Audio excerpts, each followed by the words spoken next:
박희천이라고 하고요. 오늘은 차세대 구조 및 공정을 위한 시스템 반도체 설계 방법론에 대한 좀 개괄적인 내용을 세미나 형식으로 발표하도록 하겠습니다. 제 소개는 이미 다 해주셔서 이렇게 더 자세히 할 건 없을 것 같고요. 간단하게 요약하자면 박사학위를 2018년도에 취득을 하고 그 뒤로 중간에 어떻게 과정을 거쳐서 4년 반 뒤 그러니까 작년 9월부터 지금까지 이제 국민대학교 전자공학부에 임용이 되었습니다. 그 4년 반 사이에 이렇게 뭐가 좀 많은데요. 이렇게 하나하나 따지면은 좀 이게 우여곡절이 많았습니다. 근데 요약하자면 2년 동안 미국 애틀랜타에 있는 조지아텍에 있었고 나머지 2년 반 동안은 이제 서울에 있는 서울대학교에서 이렇게 연구 활동을 이어갔다고 보시면 되고요. 이게 많아진 이유는 요 2020년 2월 달에 이제 포닥 첫 번째 기간이 끝났는데 마침 이때가 그 코로나가 터지는 바람에 원래 더 있으려다가 비자가 안 나와서 급하게 좀 한국으로 돌아왔습니다. 그래서 한국 와가지고 좀 기다렸다가 아니면 안 되겠다 싶어서 눌러 앉아서 서울대학교에서 계속 연구를 하다가 작년 9월부터 이제 국민대학교 교수로 부임을 했고요. 아직 1년도 안 된 시간이어서 여기 저보다 더 학교에 오래 계신 분들이 더 많으실 거라고 일단 생각이 들고요. 그래서 아직 학교 캠퍼스를 다 둘러보지는 잘 못했습니다. 너무 이게 조교수, 특히 신임 교수가 이렇게 바쁜 줄은 사실 몰랐습니다. 할 일이 생각보다 많더라고요. 그래서 지금 제가 주로 연구하고 있는 분야는 뒤에도 차차 설명을 드리겠지만 간단하게 얘기를 하자면 VLSI나 SOC 같은 이제 회로와 시스템에 걸쳐진 그 영역의 반도체에 대한 피지컬 디자인 메소돌로지, 그러니까 물리적인 설계 방법론에 대한 연구를 수행을 하고 있습니다. 보통 학계에서는 이걸 줄여서 일렉트로닉 디자인 오토메이션, EDA 혹은 컴퓨터 에이드 디자인, CAD 이렇게 많이 부르고 있고요. 조금 더 디테일하게 들어가자면 이제 크게 4가지로 저는 분류를 하는데 오늘 얘기할 게 위에 2가지가 되겠습니다. 왼쪽이 이제 어떻게 보면 차세대 이제 반도체 구조가 되겠고요. 왼쪽이 어떻게 보면은 어드밴스 테크놀로지, 그러니까 좀 더 진보한 공정, 어떻게 보면 이게 또 그 최신 공정에 해당이 되겠죠. 요거에 대한 얘기를 오늘 하게 될 거고, 그 외에는 요즘 많이들 하는 인공지능을 접목시킨 연구를 쌍방향으로 인공지능을 활용해서 반도체를 최적화한다던가 아니면 반도체 설계 툴을 활용을 해서 이제 인공지능에 최적화된 구조를 설계를 하던가 이런 연구를 진행을 하고 있습니다. 오늘 발표할 내용을 이제 간단하게 요약을 해보자면 일단 반도체 직접회로 설계에 대한 내용을 좀 간단하게 소개를 드리고요. 그 다음에 차세대 구조, 공정 이렇게 나눠서 각각에 대해서 어떤 것들이 있고 그거에 대한 이제 설계 차원에서 제가 제 분야가 설계 방법론이라고 얘기를 했으니까 설계 차원에서 각각의 구조 그리고 각각의 공정에 대해서 어떻게 접근을 하고 있는지에 대한 내용을 조금 러프하게 설명하는 식으로만 진행을 할 겁니다. 구체적으로 들어가기에는 내용이 워낙 많다 보니까 이거를 50분 혹은 45분 정도에 해당되는 시간에 다 하기에는 좀 애매한 부분이 있어서 이제 전체적으로 좀 소개하는 형식의 발표를 진행을 하도록 하겠습니다. 먼저 직접회로 설계에 관련 소개인데요.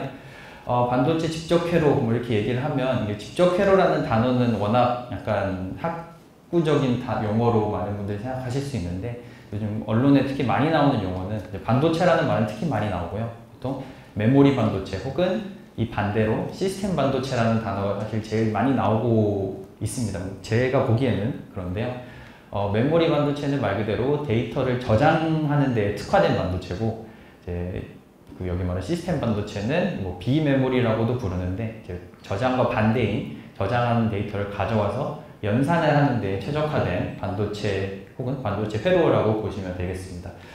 사실 이렇게 메모리와 비메모리로 나누는 구조가 이제 국제적으로는 이렇게 잘 안 나누는데 한국은 워낙 메모리 반도체에 좀 특화가 많이 돼 있습니다. 많은 분들이 들으셨겠지만 우리 삼성전자나 SK하이닉스 두 회사가 전 세계 메모리 시장의 한 70% 정도를 가지고 있을 정도로 특히 메모리 반도체에 우리나라가 특화가 돼 있고요. 삼성전자 같은 경우는 이제 30년이 넘도록 메모리 반도체 부분에서는 이제 세계 1위를 계속해서 압도적인 점유율로 유지를 하고 있습니다. 그에 반해서 시스템 반도체 쪽은 상대적으로 적은데 그냥 적은 게 아니라 좀 많이 적습니다. 어떻게 보면은 삼성전자를 기준으로 얘기를 해보면 메모리의 점유율은 거의 한 40~50% 정도 되는 걸로 기억을 하지만 시스템 반도체의 이제 세계 시장 점유율은 한 3% 정도밖에 안 되고요. 많이 적은데 그에 반해 이제 실제적으로 메모리와 비메모리로 외국에서는 잘 나누지도 않을 뿐더러 굳이 나눴을 때 둘의 그 글로벌한 이제 마켓 사이즈를 비교를 하자면 한 7대3 정도로 시스템 반도체가 훨씬 더 비중이 크거든요. 그렇기 때문에 이제 우리나라에서도 특히 최근에 시스템 반도체 관련 경쟁력을 키우자, 그리고 메모리 반도체에 관해서는 이제 우리나라가 좀 앞서 있는데 메모리 반도체는 기본적으로 좀 공정 쪽에 많이 치우쳐져 있거든요. 그런데 반해서 시스템 반도체는 이제 용도에 따라 다양하게 설계를 하는 부분이 좀 더 중요하기 때문에 시스템 반도체 그리고 설계 관련해서 특히 우리나라에서 많이 최근에 열심히 푸시를 하고 있습니다. 물론 이제 푸시를 하기 시작한 지가 그렇게 오래되지는 않아서 지금 벌써 경쟁력이 막 올라가고 이런 건 아니지만 이제 차근차근 올라가리라고 생각이 되고요. 아까 말씀드린 대로 우리나라에서는 이렇게 많이 나누는데 이제 구조가 워낙 좀 이제 산업 구조가 조금 독특해서 외부에서 봤을 때는 이걸 통틀어서 하나의 큰 칩 단위로 이제 설명을 하고 있고요. 주로 이런 칩 가장 큰 덩어리 칩을 VLSI 혹은 SoC 이렇게 얘기를 많이 합니다. VLSI는 아까 말한 직접 회로가 이제 IC인데 IC가 좀 스케일이 커진 거라고 그냥 간단하게 생각을 하시면 돼요. 그러니까 굳이 한국말로 번역을 하자면 초고밀도 직접 회로라고 우리는 이제 직역을 하면 그렇게 되는데 말 그대로 이제 직접 회로가 사이즈가 어느 정도 정해져 있지만 이제 점점 직접도가 늘어나면서 같은 사이즈 안에 들어갈 수 있는 트랜지스터의 양 혹은 기능의 양이 워낙 많이 늘어나다 보니까 이제 그냥 직접 회로라고 말하기에는 이게 워낙 스케일 자체가 달라졌기 때문에 그것을 VLSI라고 부르고요. 시스템 온칩 같은 경우는 같은 이유로 하나의 직접 회로만한 사이즈의 칩 안에 거의 시스템 하나가 이런 게 통째로 들어올 수 있을 정도로 이제 직접도가 증가를 했습니다. 그래서 하나의 칩 안에 시스템이 들어가 있다라고 해서 SoC, 시스템 온칩 이렇게 부르고 있고요. 우리가 흔히 보는 AMD SoC 아키텍처라고 여기 써 있는데 이게 보통 우리 컴퓨터에 들어가는 이제 CPU 부분이라고 보시면 되겠고요. 그리고 여기는 이제 애플에서 맥에 들어가는 그 M1 칩 이런 것들이 이제 SoC 이런 데 해당이 되겠습니다. 그리고 최근에는 이제 모바일을 우리가 좀 더 많이 쓰니까 모바일에서도 이제 비슷한 이런 칩들이 들어갈 텐데 얘네들은 아무래도 이제 컴퓨터에 들어가는 칩과 약간 좀 다릅니다. 그냥 단순히 여기서 사이즈만 작아진 게 아니라 약간 이제 내부적으로 좀 이렇게 메모리와 로직에 이런 섞임도 많이 있고 복잡하게 좀 구성이 되어 있다 보니까 이걸 여기에 주로 묶어서 얘기하기보다는 약간 따로 분리해서 AP라는 단어로 얘네들을 주로 정의를 합니다.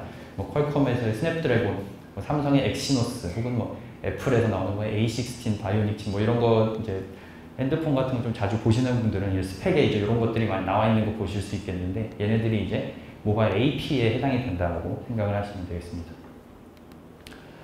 이제 직접 회로의 발전 관련 내용인데 아까는 이제 반도체 직접 회로가 뭐냐라는 데한 얘기였고 직접 회로가 어떻게 발전이 되어 왔냐에 대한 간단한 설명인데요. 말씀드렸던 대로 직접도가 증가를 하다 보니 이제 VLSI나 SoC라는 단어가 생겼는데 이게 어떻게 발전이 되어 왔냐 하면 특정한 이제 경향성을 가지고 직접도가 증가를 해왔습니다. 그거를 이제 이 고든 무어라는 분이 이분이 이게 고안하셨다기보다는 이 트랜지스터의 사이즈가 줄어드는 경향을 보니까 처음에는 1년이 아니고 한 1.5년 정도로 얘기를 했고 조금 어려워지다 보니 한 2년마다 직접도가 2배 이상 증가했다. 그러니까 똑같은 사이즈의 칩 안에 이제 들어갈 수 있는 트랜지스터 양이 올해 10,000개였다면 2년 뒤에 20,000개가 되었고 또 2년 뒤에는 40,000개가 들어갔고 이런 식으로 2년마다 직접도가 2배씩 증가하는 경향을 보였다라고 이제 이 고든 무어라는 분이 발견을 하셨는데요. 이분은 이제 인텔의 창립자 중에 한 분이셨고 2023년 그러니까 올해 정확한 연도가 월이 기억이 안 나는데 3월쯤인가에 정말 최근이죠. 최근에 이제 돌아가신 분이 되겠습니다. 그래서 이 무어라는 분이 이제 이걸 발견하셨다고 해서 무어의 법칙, 무어스 로우라고 부르는데요. 요 경향을 따라서, 그러니까 이분이 이제 이 경향을 발견했다고 했죠. 그러니까 이 경향을 따라서 집적도가 2배씩 2년마다 증가를 했는데, 그 말은 같은 사이즈 안에 2배 넘는 트랜지스터가 들어간다면, 반대로 얘기하면 트랜지스터 사이즈가 절반이 되었다라고도 생각을 할 수 있겠죠. 그래서 이렇게 이 숫자가 계속해서 줄어드는데, 보시면 숫자가 절반으로 줄어드는 게 아니라 약간 절반보다 조금 더 크게 줄어드는 걸 보실 수 있습니다. 이게 왜냐하면 사이즈가 절반이 되는 건데, 우리가 간단하게 생각해서 정사각형을 생각했을 때 10 곱하기 10을 하면 100이고 7 곱하기 7을 하면 49잖아요. 그러니까 100에서 49로 가면 거의 약간 절반의 사이즈가 되는 거죠. 그러니까 사이즈 측면에서 절반이 되려면 정사각형 입장에서 한 변의 길이는 10에서 7 정도로 가야 되는 겁니다. 그러니까 요 숫자들은 넓이를 의미한다기보다는 한 변을 의미하는 거고요. 그렇게 생각했을 때는 한 70%씩 사이즈가 줄어든다고 보시면 되겠죠. 그래서 90에서 0.7 곱하면 63이니까 65. 여기서 또 0.7 곱하면은 또 40 몇 돼가지고 45. 이런 식으로 줄어들었기 때문에 이 공정 숫자가 이렇게 0.7배씩 줄어드는 모습을 볼 수가 있고요. 여기는 약간 좀 다른 얘기긴 한데, 그러니까 이 발전하는 경향이 이 숫자가 요 무어의 법칙을 따라서 이제 어느 정도 올라가고 있다라고 보시면 되겠습니다. 이 과정을 간략하게 보면 이제 기본적으로 트랜지스터를 우리가 이렇게 표현을 합니다. 이렇게 내부 공정상으로 상당히 복잡하게 되어 있는데, 사실 저는 이 공정보다는 설계 쪽을 더 전문적으로 많이 연구를 하니까 요거에 대해서 이제 개념만 알고 있고요. 이 개념이 이렇게 일단 트랜지스터 구조가 되어 있는데, 이거를 변환하면 이렇게 됩니다. 요 S가 요 소스고요. D가 드레인, G가 여기 게이트가 되는데, 요 모양을 보시면 약간 스위치 모양처럼 되어 있잖아요. 실제로 약간 스위치처럼 동작을 해서 요 게이트에 뭔가 신호가 들어와서 버튼을 누르면 S와 D 사이에 전류가 통하고, 이걸 수를 떼면 여기가 벌어져 있어서 둘 사이에 전류가 안 통하고, 그런 구조로 이 트랜지스터가 동작한다고 생각을 하시면 되겠습니다. 그래서 요게 이제 요 그림이 이제 이렇게 우리가 심볼로 표현을 하는 거고요. 이제 원래 시작할 때 아까 90나노부터 시작을 했잖아요. 90나노부터 시작을 해서 쭉쭉쭉 발전을 해오면서 한 32나노까지는 이제 이런 구조로 사용을 했고요. 이게 이제 평면상으로 이제 게이트가 이렇게 위에 있고 소스와 드레인이 한 평면상에 있어서 게이트가 빨간 화살표 방향 이렇게 뭔가를 누르면 신호가 전달되는 방식으로 보이기 때문에 이걸 이제 플래너라고 보통 얘기를 했고요. 그 다음에 32나노까지는 이렇게 진행이 됐고, 이제 좀 더 내려가다 보니까 공정이 작아지면 아무래도 이 공정이 작아진다는 게 소스의 폭, 드레인의 폭이 작아진다는 의미가 되거든요. 그러니까 이 폭이 계속 작아진다면은 어떻게 되겠어요? 이게 소스에서 드레인으로 이렇게 전달되는 전류의 양이 줄어들잖아요. 그러면은 이게 어느 정도 작아지면 괜찮겠는데, 이게 그 일정 수준을 초과하게 되면 이제 통과하는 전류의 양이 엄청 줄어들기 때문에 이게 트랜지스터의 기능을 제대로 못할 수가 있게 됩니다. 그래서 이거를 어떻게 공정을 계속 공정을 줄이면서도 똑같은 기능을 할까 이렇게 고민을 하다가 나온 구조가 이런 핀팻 구조인데요. 얘는 보시면은 요 소스 드레인 통과하는 이 부분을 채널이라고 그러는데, 이 채널이 플래너처럼 이렇게 평면상에 있는 게 아니라 이렇게 입체적으로 이렇게 올라왔습니다. 그래서 이 게이트 입장에서는 이 채널에 영향을 주는 방향이 이 한 면이었다가 3면으로 영향을 줄 수 있게 되고요. 그래서 이제 얘가 조금 더 적은 힘으로, 이 게이트에 조금 더 적은 힘을 가해서도 똑같은 채널의 효과를 줄 수 있는 그런 구조를 그래서 개발을 했고요. 이게 이제 이렇게 3차원으로 이렇게 서 있는 부분이 상어 지느러미 비슷하다 그래서 상어 지느러미가 이제 영어로 핀이니까 이걸 핀팻이라고 불렀습니다. 그래서 한 32나노쯤 오면서부터는 어느 정도 한계에 부딪혔을진 않았을 수도 있습니다. 어쨌든 이 단계로 오다가 이런 핀팻 구조가 개발이 되어서 이 사이즈를 줄여나가는 게 좀 더 가속화가 되었습니다. 가속화가 되었다기보다는 2년마다 절반씩 줄어드는 그 스텝을 어느 정도 따라갈 수 있게 되었다고 보시면 되겠습니다. 이건 공정 그림상으로 이렇게 평면으로 이렇게 가다가 이제 이렇게 좀 입체적으로 보이는 그림이 시작되었죠. 2011년도부터 이렇게 되었고요. 여담이지만 이 핀팻이라기보다 이걸 이제 벌크로 만들 수 있는 벌크 핀팻을 이제 개발하신 분이 이제 지금 장관으로 계신 이종호 장관님이 되시겠고요. 근데 이제 이 핀팻으로 22나노까지 성공을 했고, 이제 14나노로 계속 이제 줄여가고 있죠. 또 한 번 더 0.7배 줄여서 14나노로 갈 때는 아까 말씀드린 대로 그 폭이 줄어드니까 이 핀이 이제 원래 3개까지 들어왔는데 이제 3개가 들어갈 자리가 없는 상황이 됐습니다. 이제 이 폭이 이제 이만큼 줄어들게 되면 여기가 이제 잘려 나갈 텐데, 그러면 이제 핀이 3개였던 게 2개가 돼야 되고, 근데 이제 핀이 세 개였던 게 두 개가 되면 채널이 줄어들잖아요. 그러니까 전류가 전달하는 양이 적어지니까 그거를 커버하기 위해서 게이트를 위로 늘렸습니다. 그러면은 이제 결과적으로 이 채널이 게이트와 맞닿는 접면은 똑같게 어느 정도 비슷하게 이제 따라올 수가 있으니까 이제 여기서 이제 공정을 줄이면서 이 핀의 개수가 커버가 안 될 때는 핀의 이제 높이를 높이는 식으로 트랜지스터가 또 스케일링이 되어 왔습니다. 14나노까지 갔고요. 핀이 두 개가 된 이후로는 이제 14나노, 이제 0.7, 10나노, 7나노, 5나노까지 가면서 핀펫이 계속 스케일링이 잘 되어 왔습니다.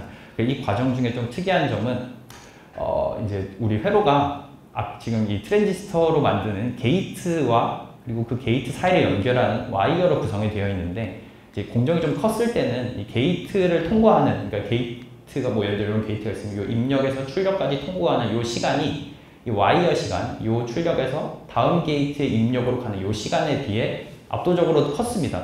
그래서 이 실제 이 시작점부터 끝점까지 이걸 이제 패스라고 그러는데 이 전체 지연 시간을 계산을 할 때 게이트에 대한 딜레이만 지연 시간을 딜레이라고 하는데요. 딜레이를만 계산을 하면 충분했는데 점점 공정이 작아지면 작아질수록 이제 그 트랜지스터의 크기가 작아지니까 게이트 딜레이는 계속해서 줄어들었어요. 이건 좋은 방향인데 이게 어느 정도 이제 역치를 넘어서는 쪽으로 작아지다 보니 이 와이어에 해당되는 부분, 이게 결국은 전선이거든요. 그러니까 전선에 해당되는 공정도 작아지니까 얘가 점점 더 얇아지게 되고, 그런 더 얇아지면 이제 얇아진 만큼 전류가 통하는 통로가 얇아진다는 거니까 그걸 반대로 얘기하면 저항이 더 커진다는 의미가 돼요. 그래서 결과적으로 게이트 딜레이는 줄어들었지만 와이어 딜레이가 늘어나는 이제 현상을 어느 정도 확인을 할 수가 있었습니다. 요 줄어드는 과정에서.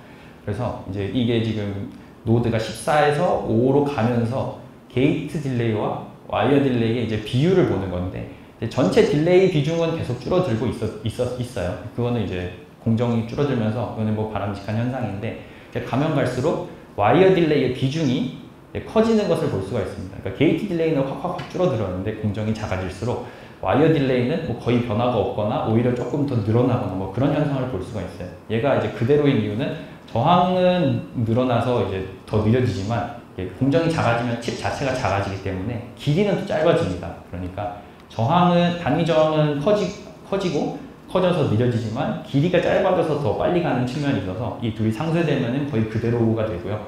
그렇다 보니 게이트는 줄어들고 와이어는 그대로 하다 진행이 되었고, 제가 5나노까지 갔더니 거의 이제 와이어나 게이트나 거의 동일한 비중으로 이제 전체 이 패스 딜레이를 차지하게 되는 방향으로 이제 그 그러니까 고려할 때 이 둘을 거의 같은 비중으로 고려를 해야 되는 만큼 와이어 딜레이 비중이 커진 것을 확인을 했고요. 그 뒤로 내려갔을 때는 이제 핀펠 구조에 또 한계가 왔습니다. 왜냐하면 아까 3개에서 2개로 줄었는데 5나노까지 오니까 이제 2개를 넣을 자리도 없어서 하나만 넣어야 되는 상황이 생겼습니다.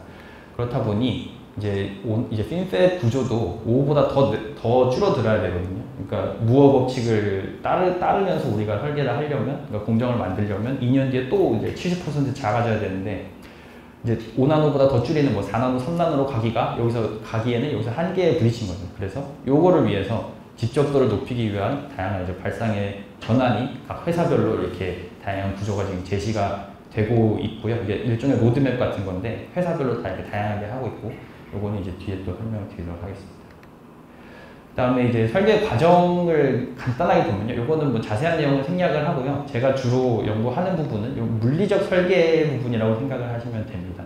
예를 들어서 요렇게 이제 뭐 어떻게 설계가 잘 돼서 로직 게이트와 게이트 사이 와이어로 구성된 이런 넷리스트라고 하는 거를 받으면 이거를 실제 말 그대로 물리적으로 구현을 하는 단계거든요. 그러니까 실제 이 인버터나 뭐 이런 엔드 게이트 이런 것들이 실제로는 이렇게 안 생겼고 이렇게 네모나게 생겼습니다. 네모나게 생겼고 배치되어야 하는 부분도 딱 위치가 이렇게 줄 서서 되도록 정해져 있는데 그렇게 배치를 하고 이걸 연결하는 부분도 실제로는 이렇게 돼 있지만 이걸 물리적으로 전선으로 연결을 해야 되거든요. 그 부분에 해당되는 연구를 주로 하고 있고요. 이 부분을 요약하자면 플레이스먼트, 라우팅, 크게 이 두 가지 스텝을 주요 스텝으로 얘기를 하고 있습니다. 줄여서 플레이스 앤 라우트, PNR이라고 얘기를 하고 있고 제가 주로 다루는 분야가 되겠는데 이게 뭐 따로 펑션을 결정하는 게 아니라 단순히 그냥 배치하고 연결하는 게 뭐가 그렇게 중요하냐라고 생각을 할 수도 있겠지만 이 VLSI 단계에 오면 이런 스탠다드 셀이 뭐 한 적으면 한 10만 개, 뭐 많으면 100만 개, 1000만 개도 되거든요. 이제 걔네들을 어떻게 여기에 잘 배치하고 이제 배치를 이렇게 하면 이제 지금 그림이 조금 흐릿흐릿하지만 이게 지금은 아직 배치가 안 된 상태, 언플레이스 상태라면 이제 플레이스먼트를 거치면 얘네들이 이렇게 쭉 한 줄로 이제 정렬해서 배치가 되고요.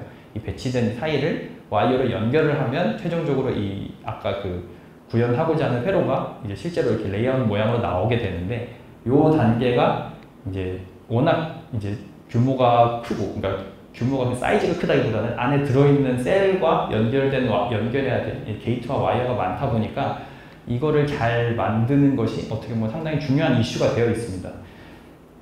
그래서 이제 그거를 잘 연구를 하고 있다고 말씀을 드리겠고요. 다음으로 이제 아까 이제 주제인 차세대 구조와 공정 관련된 얘기를 이제 앞으로 진행을 하도록 하겠습니다. 먼저 이제 차세대 구조 중에 하나인 3D IC인데요. 이거는 앞에서 이제 컨텐츠를 얘기할 때 여기서 하나는 하이어, 하나는 스몰러 이렇게 얘기를 했는데 이제 제가 여기서 말하는 차세대 구조는 제가 주로 연구했던 구조 중에 이제 위로 쌓는, 그러니까 높이 쌓는 걸 의미하고요. 뭐 뒤에 스몰러는 뒤에도 얘기하겠지만 더 작아지는 방향을 생각을 하시면 되겠습니다. 그래서 높이 쌓는 것 중에 하나인 3D IC인데요. 이제 3차원 집적 회로 뭐 이렇게 얘기를 할 수가 있겠네요. 그래서 요거에 이제 이런 구조가 나온 이유는 원래 칩이 만약에 이렇게 2차원으로 배치가 돼 있다면 이거보다 위아래로 이렇게 배치를 하면 이 평면상의 면적을 생각했을 때는 이만했던 게 요만하게 줄어들잖아요. 지금 좀 확대가 돼서 이게 대응이 잘 안 되긴 하지만 이 두 개의 칩에 해당되는 사이즈가 하나로 줄어들기 때문에 면적이 뭐 이걸 층을 많이 쌓을 때마다 n개의 층을 쌓으면 n분의 1로 면적이 줄어들 수가 있겠죠. 그런 효과가 있고 아까 배치 말고 연결을 할 때에도 연결을 뭐 이런 식으로 한다기보다는 이렇게 실제로 이 사이를 어떻게 보면 뚫어서 수직으로 연결을 할 수 있게 된다면 이제 평면상으로 이렇게 연결하는 거에 비해서 수직으로 연결하면 훨씬 더 가깝게 혹은 더 적은 와이어로 연결을 할 수가 있으니까 길이도 줄일 수 있고 이 접촉면도 이 둘을 연결할 때 요 면적으로만 연결을 할 수 있다면 이렇게 위아래로 포개 놓으면 이 면적만큼의 이런 수직 연결을 구현할 수가 있잖아요. 그러면 밀도도 더 높일 수 있어서 아무래도 2차원으로 배치하는 것보다 훨씬 더 장점이 있을 거다라고 해서 제안된 게 3D IC 구조가 되겠습니다. 종류로는 크게 이제 TSV를 기반으로 한 것과 이제 하이브리드 본딩 혹은 모놀리식 3D 이렇게 세 가지가 있는데요. 각각에 대해서 간략하게 설명을 드리자면 TSV를 구조로 하는 거는 이제 위층과 아래층이 있을 때 아까 말한 아래와 위를 연결하기 위해서 요 아래 이게 밑에는 이제 프론트엔드라고 해서 여기에는 아까 말한 게이트가 있고 요 백엔드 BEOL 여기는 와이어가 있다라고 생각을 하시면 되는데요. 그러니까 셀, 와이어 이렇게 한 층으로 구성이 되어 있는데 이제 이 위에 하나를 더 놓기 위해서는 여기 있는 셀과 여기 있는 셀을 연결하기 위해서는 요 층, 그러니까 위층에 있는 셀층 여기가 이제 실리콘으로 구성이 되어 있는데 이 실리콘 층을 뚫어서 위로 연결을 시키면 됩니다. 그래서 얘네들이 Through Silicon Via라고 해서 TSV라고 부르고요. 만드는 방식은 위층, 아래층을 따로따로 만들고 이제 TSV에 해당되는 부분 뚫어놓고 그리고 같은 데 대응되는 아래층에 맨 위칸 여기에 랜딩 패드라는 것을 또 하나 붙여놓은 다음에 이 둘을 이렇게 접합을 시킵니다. 뭐 본딩이라고 하는데 접합을 시키면 TSV 기반의 3차원 회로가 일단 완성이 되고요. 되게 간단하게 설명을 했는데 뭐 공정상의 문제다 보니까 공정상으로 복잡하겠죠. 그래서 이제 TSV 기반으로 된 3차원 집적 회로가 이렇게 구성이 되고요.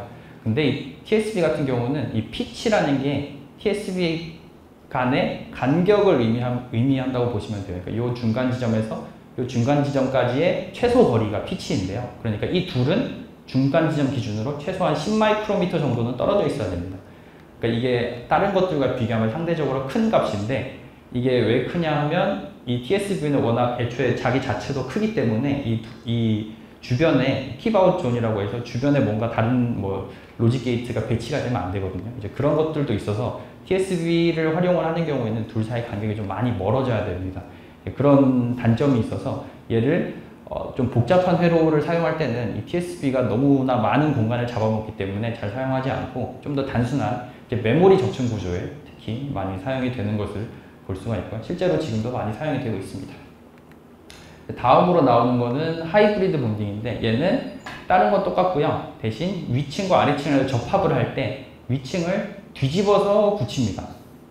그게 하나의 차이인데요. 요거의 장점은 뭐냐 하면 아무래도 메탈 쪽은 조금 더 작은 사이즈로 이렇게 접합을 시킬 수가 있거든요. 그래서 요 비하 피치가 상당히 많이 줄어들게 되는 것을 볼 수가 있습니다. 아까는 10마이크로였는데 얘는 최소 1마이크로까지 한 10분의 1 정도로 적은 피치를 적용을 할 수가 있다는 장점이 있고요. 이런 구조는 이제 지금 요 3D 구조라든지 아니면은 뒤에 얘기한 2.5D 구조를 얘기할 때 많이 사용을 하고 있습니다. 대신 단점이라고 하면은 이제 뒤에와 다르게 얘는 뒤집어서 붙이는 거기 때문에 딱 두 층에 어떻게 보면 한정이 되어 있는 부분이 있겠습니다. 이제 마지막 구조가 모놀리틱 3D IC인데요. 얘는 이제 앞에서는 따로따로 만들었는데 얘는 시퀀셜하게, 그러니까 순차적으로 아래층 만들고 위층 만들고 이렇게 순서대로 올라가는 방식이라고 보시면 돼요. 먼저 아래층을 만들고 위층에 이제 그 새겨질 실리콘을 만들고 그 위에 메탈을 붙이고 이런 식 구조로 이제 순차적으로 만드는 건데, 이렇게 만들었을 때의 장점은 또 수직 연결되는 비하, 요걸 이제 MIB라고 줄여서 말하는데 얘는 피치가 훨씬 더 작습니다. 앞에 페이스 투 페이스 비하보다도 훨씬 더 작은 걸 볼 수 있는데, 왜냐하면 이제 실제 메탈에서의 비하에 여기에도 이제 층을 넘어갈 때 이런 수직 연결이 사용이 되는데 그거는 피치가 상당히 작거든요. 근데 요 순차적인 공정을 하면 밑에서의 비하를 만드는 것과 같은 공정, 비슷한 공정을 활용할 수 있기 때문에 요 비하와 비하 사이를 아주 작게 하는 것이 가능해진다라는 장점이 있습니다. 그래서 어떻게 보면은 모놀리틱 3D가 앞에 것들에 비해서 가장 이제 피치가 좁고, 그러니까 많이 사용할 수 있고, 반대로 얘기하면 자유롭게 사용할 수 있기 때문에 얘는 이제 비로소 로직과 로직을 쌓는 좀 더 복잡한 시스템 반도체를 설계하는데 사용을 해볼 수 있을 거다라고 이제 기대를 할 수가 있겠고요. 대신 이거의 단점이라면 아직 약간 고온 공정에서 윗부분을 만들 때 아랫부분이 좀 뭉개지는 경향이 있습니다. 이제 이런 좀 공정상의 문제가 있고요. 요거는 뭐 이제 어느 정도 해결을 열심히 이제 저온 공정을 활용을 하기 위해서 뭐 카본 나노튜브를 쓴다든지 뭐 이렇게 해서 어느 정도 해결을 열심히 하려고 하고 있고, 뭐 프로토타입도 어느 정도 나오고 해서 이렇게 이 고온 공정 문제를 해결하기 위해서 열심히 노력을 하고 있습니다. 이거에 대한 설계 방법인데요. 이제 그 3차원으로 층을 쌓는 공정이 완성이 되었다면 이제 공정이 가능해졌으니까 그 공정을 활용한 설계 방법이 어떻게 보면 따라와야 되는데, 여기서도 아까 말한 대로 제가 여기서 말하는 설계 방법으로는 플레이스먼트와 라우팅, P&R을 뜻한다고 말씀을 드렸습니다. 그래서 이 3차원 회로를 P&R을 하려면 이제 2차원 회로는 이제 이런 플레이스먼트 라우팅 알고리즘이 뭐 수십 년간 개발이 되어 왔지만 3차원에 대해서는 아직 개발이 되어 있지 않습니다. 그래서 이 문제가 조금 다른 게, 플레이스먼트 같은 경우는 이 뭐 셀이나 뭐 매크로 같은 그런 블록들을 2개 혹은 2 이상의 층에다 이렇게 배치를 해야 되고요. 연결할 때도 이제 한 층에 있는 셀만 연결하는 게 아니라 다양한 층에 있는 셀을 연결해야 되는 문제가 하나 더 추가로 생기게 됐습니다. 이걸 해결하기 위해서 이 2차원 설계를 고안한 알고리즘을 만든 분들이 그냥 단순하게 이렇게 보면은 이게 어떻게 보면 목적 함수라고 보시면 되는데, 여기에 3차원 관련된 그 요소를 하나 그냥 단순히 추가해서 만드는 식으로 일단 2차원 설계 알고리즘을 그대로 적용한 3차원 설계를 해봤는데요. 이렇게 해봤더니 이제 결과가 상대적으로 좋지 않았습니다. 그러니까 이렇게 하면 뭐 이론상으로는 괜찮아 보이지만 이게 실제로는 딱 배치되는 층이 가로 세로는 이제 어디든 배치가 될 수가 있지만 위아래로는 어디든 배치가 되는, 이렇게 이 점처럼 어디든 배치가 되는 게 아니라 결과적으로 이렇게 층이 하나 둘 셋으로 나뉘어야 되잖아요. 이 나누는 과정에 대한 이제 구현이 잘 안 되다 보니까 이 알고리즘에는 이걸 그대로 적용했을 때는 그냥 원래 이걸 2차원으로 설계하는 거에 비해서도 뭐 전력이나 성능 측면에서 전혀 좋지 않다는 단점이 있었고요. 그거를 어떻게 보면 어느 정도 우회하는 해결책의 하나로 제일 지금 많이 나오고 있는 게 그 2차원을 설계하는 P&R 툴을, 그러니까 상업적으로 사용되는 툴을 활용해서 3차원 설계를 구현하는 이런 알고리즘이 어떻게 보면은 앞에 얘기했던 것보다 훨씬 더 좋은 성능을 보이고 있는데요. 간단하게 얘기하자면 플레이스먼트를 할 때는 이제 그 툴이 이렇게는 잘 만들 수 있거든요. 2차원이니까 이렇게 잘 만들어 둔 다음에 그거를 이렇게 축소를 시킵니다. 그러니까 2차원으로 봤을 때 이렇게 사이즈가 돼 있으면 3차원으로 하면은 얘가 2층으로 구현이 되니까 한 층당의 면적은 절반이 되잖아요. 그러니까 면적이 절반이 된다는 건 아까 앞에 얘기했던 것처럼 각 변은 0.707배가 된다는 뜻이고, 그거를 구현하기 위해서 2차원을 먼저 만든 다음에 0.707배로 압축을 하고 요거를 이제 뭐 2층인 경우 위아래로 쪼갠 다음에 둘에 이제 이렇게 겹쳐진 부분이 있으면 안 되니까 그걸 풀어주는 식으로 하면 이 2차원 툴의 이 배치를 그대로 활용해서 3차원 설계를 할 수 있다라는 장점이 있었습니다. 라우팅에서도 마찬가지인데 라우팅에서도 우리가 할 때 위층과 아래층을 연결을 해주는 부분을 구현할 때 이거를 2차원 라우팅 툴을 그대로 사용을 하되 여기서 이제 위층에 있는 것들을 이렇게 변환을 해줍니다. 얘네가 위에 이렇게 셀이 있고 그 셀에 해당되는 핀이 거기에 바로 붙어 있는데 이 셀이 위에 있는 게 구현이 안 돼 있거든요. 그 툴 같은 경우는. 그래서 이 툴에게 지금의 이 플레이스먼트 상황을 집어넣어 줄 때는 위층에 있는 셀의 좌표는 그대로 살리고 대신 위치는 이제 층의 개념은 지금 이 2차원 툴에는 없기 때문에 이 XY 좌표는 그대로 두고 그 다음에 핀의 위치만, 핀은 사실 메탈에 있는 거기 때문에 그냥 위에 그대로 둬도 되거든요. 그러니까 이 셀의 위치는 아래로 쭉 프로젝션, 그러니까 정사양을 시키고 핀의 위치만 그대로 두는 식으로 이 전체 플레이스먼트 결과를 툴에다 집어넣고 이 연결해봐라 라고 하면 이 툴이 그대로 이런 식으로 연결을 해줍니다. 이제 모놀리식 3D 방식에서는 이렇게 생각을 하시면 되고요. 페이스 투 페이스는 이제 플립 칩이기 때문에 반대로 위층이 뒤집어져 있잖아요. 그렇다 보니 이 셀은 그대로 밑에 있고 핀은 그대로 위에 있고 이 셀은 또 정사양돼서 맨 밑으로 들어오고 이런 구조로 이제 툴에다가 집어넣어주면 툴이 알아서 2차원 라우팅을 하듯이 3차원 라우팅을 수행을 하게끔 하는 방식이 있습니다. 이 방식을 쓰면 실제로 가장 큰 장점 중에 하나가 상용 툴을 그대로 쓰기 때문에 상용 툴이 출력해내는 GDS 레이아웃, 그러니까 이 GDS 파일이 뒤에 공정에서도 일종의 설계 지도로 사용이 되거든요. 이 파일을 그대로 뽑아낼 수 있다는 가장 큰 장점이 있습니다. 그래서 이렇게 지금 설계 결과가 이렇게 다 이렇게 직접 뽑아내는 게 가능해지고요. 2차원 구조고, 이걸 3차원으로 다양한 방식으로 만드는 거고요. 물론 아직 3차원에 특화된 설계 툴까지는 아니다 보니까 이걸 지금 개발을 열심히 하고 있고, 저도 관련 연구를 하고 있고요. 특히 또 3차원 구조 같은 경우는 이 발열 문제를 잘 다뤄야 됩니다. 이게 워낙 층층에 이렇게 집적도가 많이 높아져 있으니까 이 열이 밖으로 발산될 수 있는 통로를 잘 만들어주는 게 중요한데, 그것도 이제 관련된 연구가 될 수가 있겠습니다. 이제 사실 3차원 구조를 제가 제일 연구를 이제 미국에서도 많이 했었고 해서 내용이 제일 많았고요. 나머지 부분은 조금 더 표면적인 내용을 조금 더 설명을 드리도록 하겠습니다. 그 다음 내용이 2.5D, 그러니까 2.5차원 집적 회로인데, 이건 이제 단어로만 봐도 3차원과 2차원 그냥 중간 정도로 생각을 해주시면 되겠고요. 얘가 나온 이유는 이제 보통 우리가 칩을 이제 설계를 할 때 워낙 이제 설계해야 될 칩의 사이즈가 커지다 보니까, 그러니까 트랜지스터 양이 엄청나게 많아지다 보니까 그런 거를 설계를 한 방에 하기에는 시간도 오래 걸리고 어렵고, 그리고 중간에 어떤 하나가 업데이트가 되면 그걸 고려해서 전체를 다 다시 갈아엎어야 되는 그런 상황이 많이 발생을 하거든요.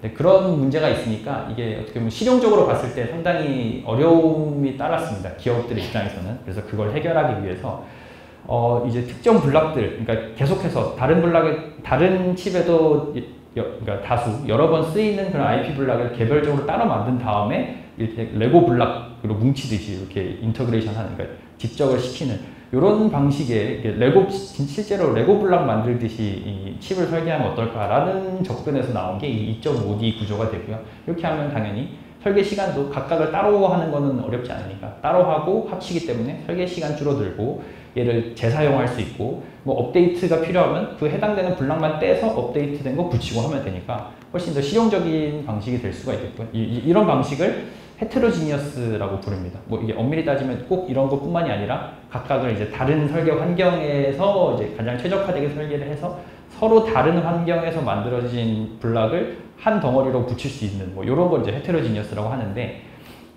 이제 이런 아주 실용적인 장점이 있기 때문에 이건 실제로 지금 현재 인텔이나 AMD 같은 이제 제품을 만드는 회사 혹은 이런 설계를 위한 툴들을 준비하는 디자인 키트를 준비해주는 TSMC 같은 회사에서도 이미 많이 적용을 하고 있습니다. 이게 이제 개념상으로는 그렇게 되어 있고요. 얘가 어떤 식의 장점을 가지냐 하면, 아까 말한 칩을 우리가 만들면 실제로는 이제 패키징을 통해서 이제 최종적으로 외부와 같이 소통을 하게 되거든요. 이 패키징이 간단하게 얘기하면 만들어진 이제 알맹이 칩을 포장하는 영역이다라고 생각을 하시면 되는데, 근데 이제 그냥 우리가 단순히 포장지 붙이는 거와 다르게 이 칩은 워낙 이제 작고 이제 디테일한 부분이 많다 보니까 패키징 자체만으로도 상당히 좀 복잡하고 어려운 단계가 되겠고요. 이제 칩을 만들고 패키징까지 하는데, 일단 아까 말한 대로 하나의 칩을 통째로 만들어서 패키징을 하는 거는 이제 이 칩 만드는 게 오래 걸리는 게 있고, 그렇다고 칩을 쪼개서 따로따로 만들어서 따로따로 패키징을 할 때는 이 패키지 자체를 통과하는 데 있어서 좀 성능 저하가 많이 일어납니다.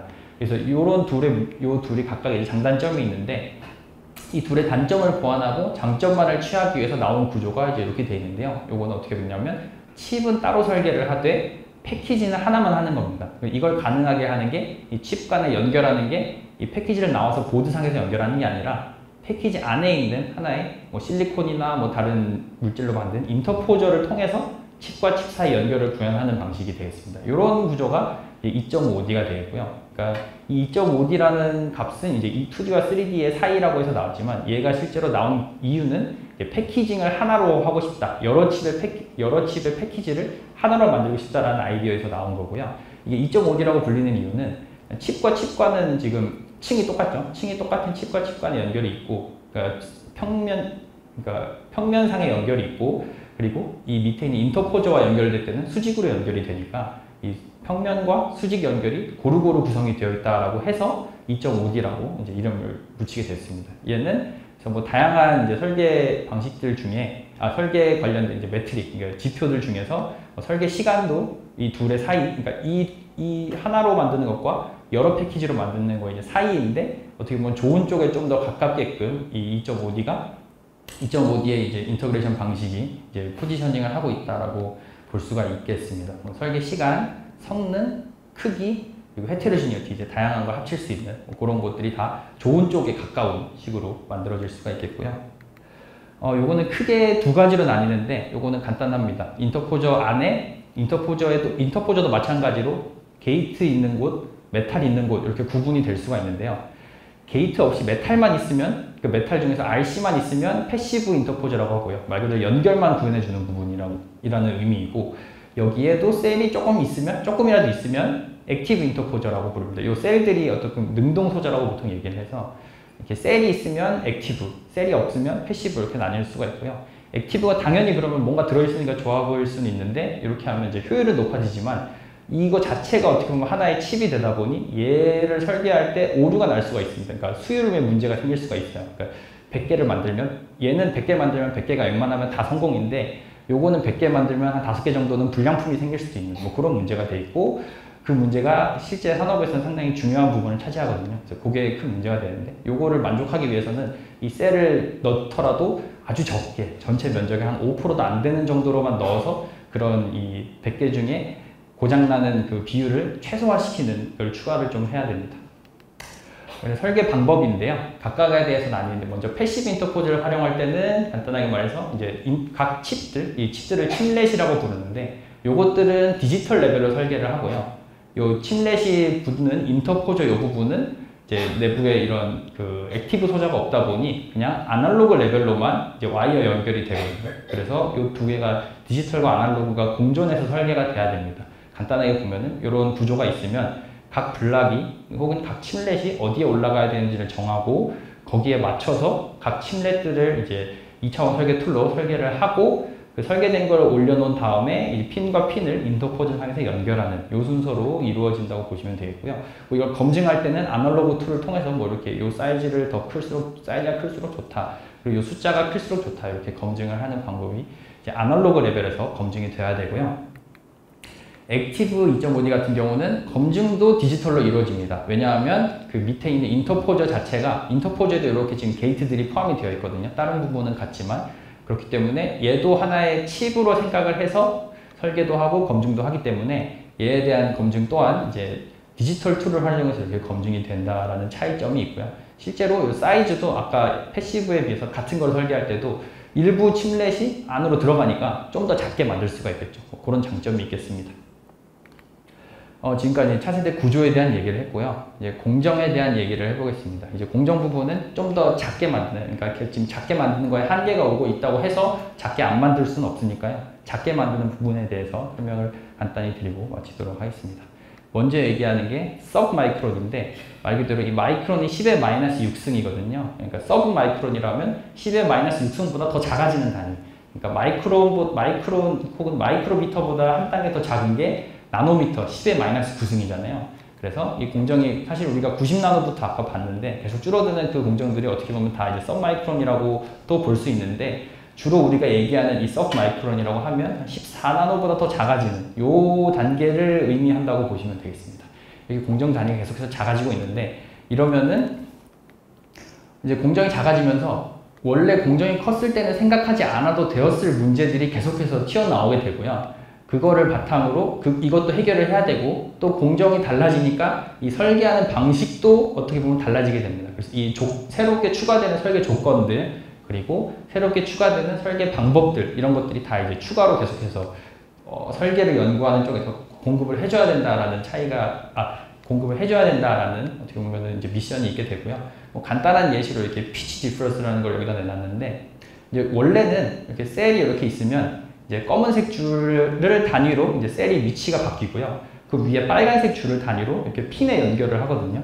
그런데 원래는 이 핀과 연결하는 이 X 표시되는 이 부분이 이 컨택트 폴리피지, 검은 줄을 기준으로 이렇게 정렬이 되어 있습니다. 그런데 그렇게 해놔도 어차피 메탈도 이 빨간 줄도 검은 줄과 같이 이제 얼라인이 되어 있기 때문에 여기에 접근을 하는 데 있어서 크게 문제가 없었어요. 그런데 이제 조금씩 이게 공정이 줄어들면 이 빨간색이 좀 더 폭이 빨리 좁아지거든요. 그래서 이게 정수배 혹은 n이 1, 2 뭐 이렇게 되는 게 아니라 뭐 1.5 이렇게 줄어들게 되면 이제 이 X 표시는 검은 줄에 맞춰서 만들어지고, 얘의 이동도 검은 줄을 기준으로 이루어지는데, 이 빨간 줄이 폭이 더 좁다 보니까, 피치가 더 좁다 보니까 얘가 배치되는 위치에 따라서 이 접근할 수 있는 포인트, 액세스 포인트의 개수가 이게 그때그때 달라지게 되고, 최악의 경우에는 이 핀에 아예 접근조차 못하는 경우가 이렇게 발생을 하게 됩니다.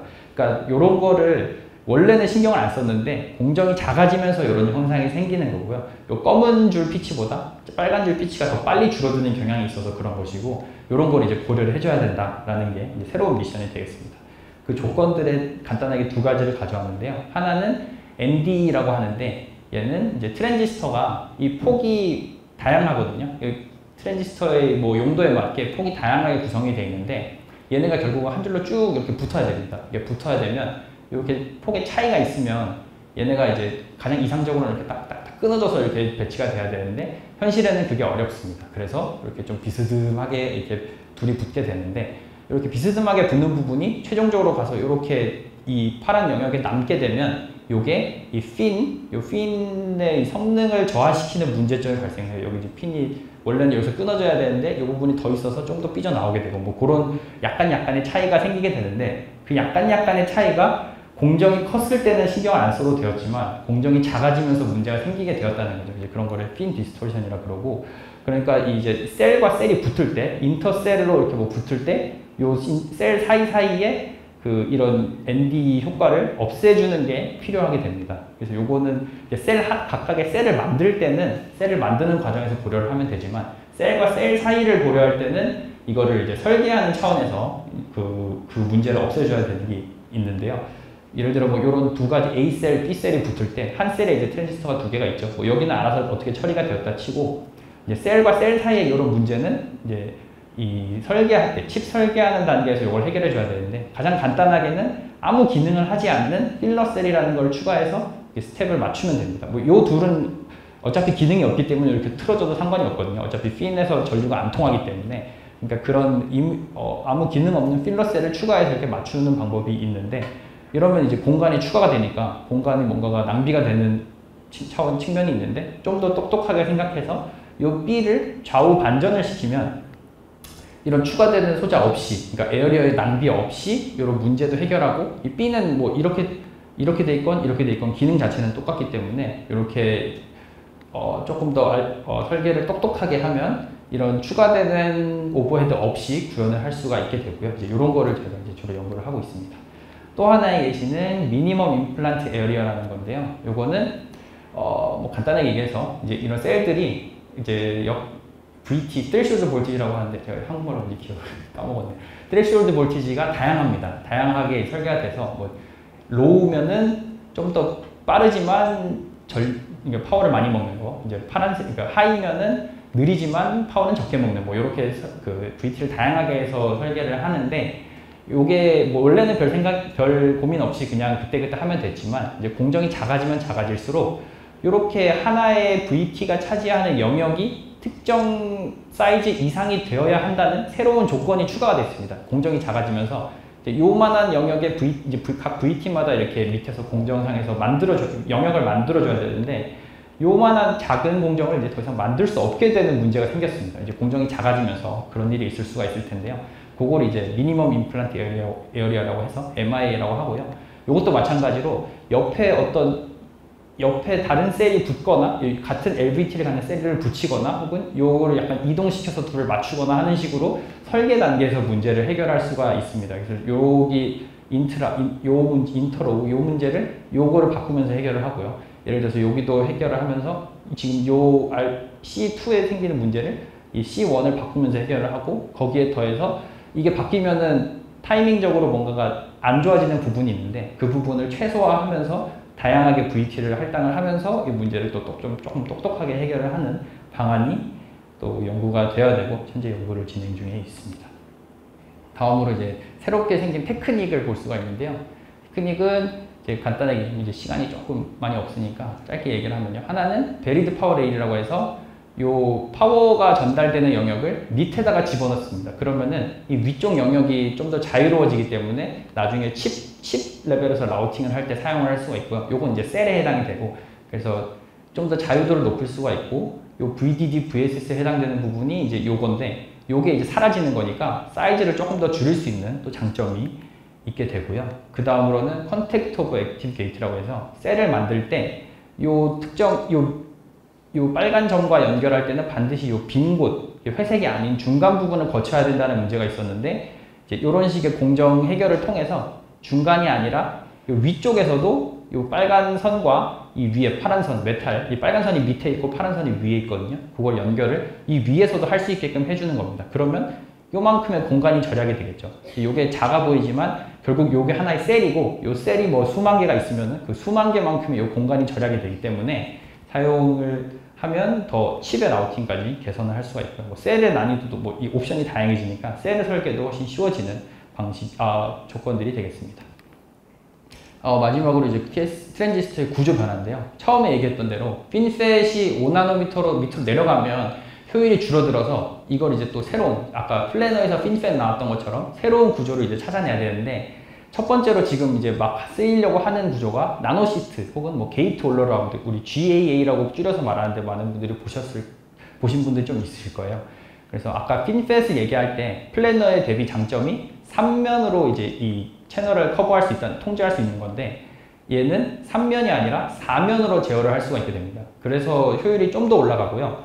핀셋은 이게 이 넓이가 줄어드는 거잖아요. 이 넓이가 줄어들어서 핀이 2개였다가 하나로 줄어드는 건데 얘는 이제 가로로 이렇게 펼쳐진 시트다 보니까 만약에 가로로 영역이 줄어들면 그냥 단순히 시트 영역만 줄이면 돼서 더더욱 이제 뭐 이거를 핀이 2개에서 하나로 확 줄어드는 그런 사례가 없어지게 되죠. 그냥 조금씩 요거를 컨티뉴어스하게 줄이면 되기 때문에 이제 그래서 이 나노시트의 장점이 있고 실제로 이거를 사용을 하면 핀셋은 뭐 여기서 더 줄일 수가 없는데 이제 핀이 하나가 되기 때문에 이제 더 줄이면 효과가 많이 안 좋은데 이제 나노시트 이 구조를 사용을 했을 때는 더 많이 공정을 좀 더 쉽게 줄일 수가 있게 되고요. 그래서 공정을 5나노에서 아까 3나노로 갈 때 핀셋은 어렵지만 구조를 바꾸면 어느 정도 가능해질 거다라고 우리가 생각을 하고 있고 실제 삼성전자가 이제 양산을 슬슬 시작을 작년 기사로 이렇게 나왔는데 이제 올해 아마 성공한다면 양산 제품이 나오지 않을까 생각이 됩니다.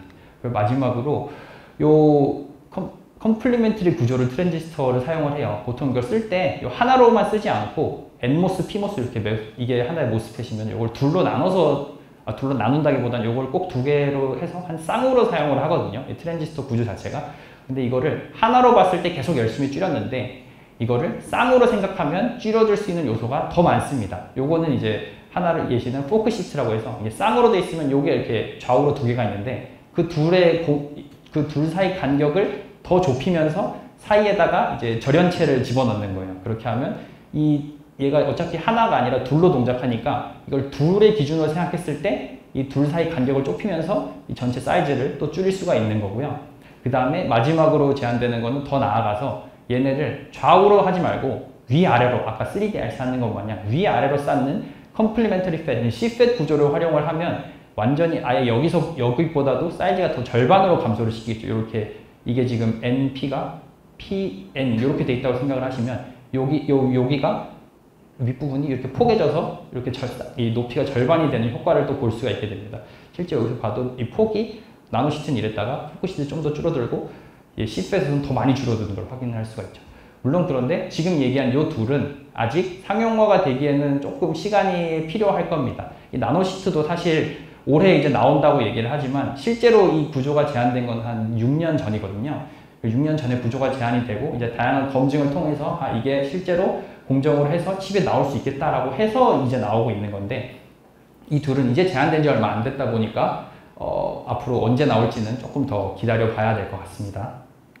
뭐 요약은 이렇게 돼 있고요. 요거는 이제 시간 관계상 뭐 이렇게 이런 게 있다는 거 일단 앞에 했던 내용 그대로니까 그대로 생략을 하고요. 하나 강조만 하자면 이제 이런 식으로 설계 공정을 줄이거나 혹은 높여가면서 이제 설계를 잘 할 때마다 이 설계 관점에서 이 공정을 뒷받침을 해줘야 되거든요. 그래서 요즘 얘기가 나오는 거는 아예 공정 따로 설계 따로 하지 말고 공정을 발전시키면서 그때그때 이게 설계 차원에서 어떤 영향을 미치는지 이제 실시간으로 체크를 하면서 같이 공동으로 최적화해야 하는 연구가 필요하다는 말이 이제 회사에서 많이 나오고 있고 요거를 줄여서 DTCO라고 많이 얘기를 하고 있습니다. 이게 회사에서 많이 연구가 진행이 되고 있고 저도 관련된 연구를 많이 하고 있다라고 말씀을 드릴 수 있겠습니다. 네, 제 발표는 여기까지고요. 뒷부분에 시간이 조금 배분을 못해서 뒤에 조금 빨리 얘기를 했는데 이해해 주시기 바라고 질문할 거 있으면 질문해 주시면 되겠습니다. 감사합니다.